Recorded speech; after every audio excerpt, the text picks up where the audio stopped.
विराट कोहली और अनुष्का है। विराज बैठ प्रसन्न हो। जी अब ठीक। हाँ, नहीं ठीक ही रहना चाहिए।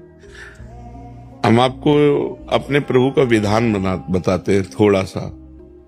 जब प्रभु किसी पर कृपा करते हैं, ये वैभव मिलना कृपा नहीं है, ये पुण्य है।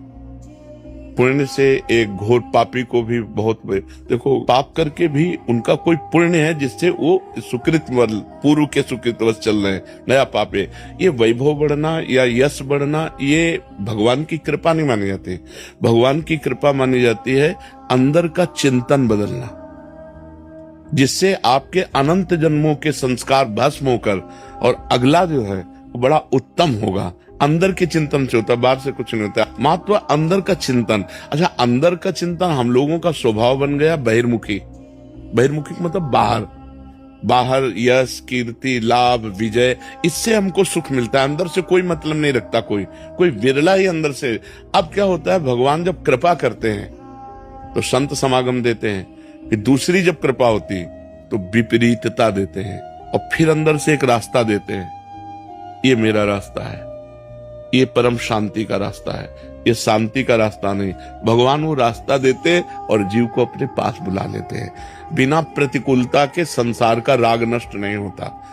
किसी को भी वैराग्य होता है तो संसार की प्रतिकूलता देखकर वैराग्य होता है। सब कुछ हमारे अनुकूल है तो हम आनंदित होकर उसका भोग करते हैं। जब हमारे ऊपर प्रतिकूलता आती है तब ठेस पहुंचती है कि इतना झूठा संसार, तो अंदर से भगवान रास्ता देते हैं। ये सही है।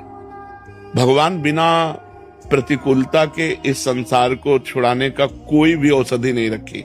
आज तक जितने बड़े महापुरुष हुए हैं, जिनका जीवन बदला है, उनको प्रतिकूलता का दर्शन करके बदला है। तो कभी प्रतिकूलता आए तो उस समय आनंदित हो कि मेरे ऊपर अब भगवान की कृपा हो रही है, कि मुझे सतमार्ग में चलने की प्रेरणा मिल रही है।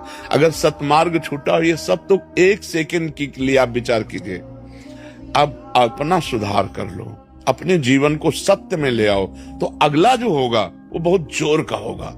चाहे जन्म हो श्रीवान, कुलवान, धनवान, वैभव संपन्न ऐसे, और भक्ति की अनुकूलता, भक्ति की अनुकूलता। खास बात श्रीवान, धनवान, कुलवान नहीं, खास बात भक्ति की अनुकूलता। अगर इस जन्म में भगवत प्राप्ति नहीं हुई तो भगवान श्री कृष्ण ने गीता में कहा है कि मेरे भक्त का नाश नहीं होता। मैं कुलवान, धनवान, श्रीवानों के कुल में जन्म देता हूँ और फिर पुनः भक्ति का माहौल देता हूँ। पूर्व का जो भजन छूटा हुआ हो वहीं से उसको, बिल्कुल ऐसे ही रहो जैसे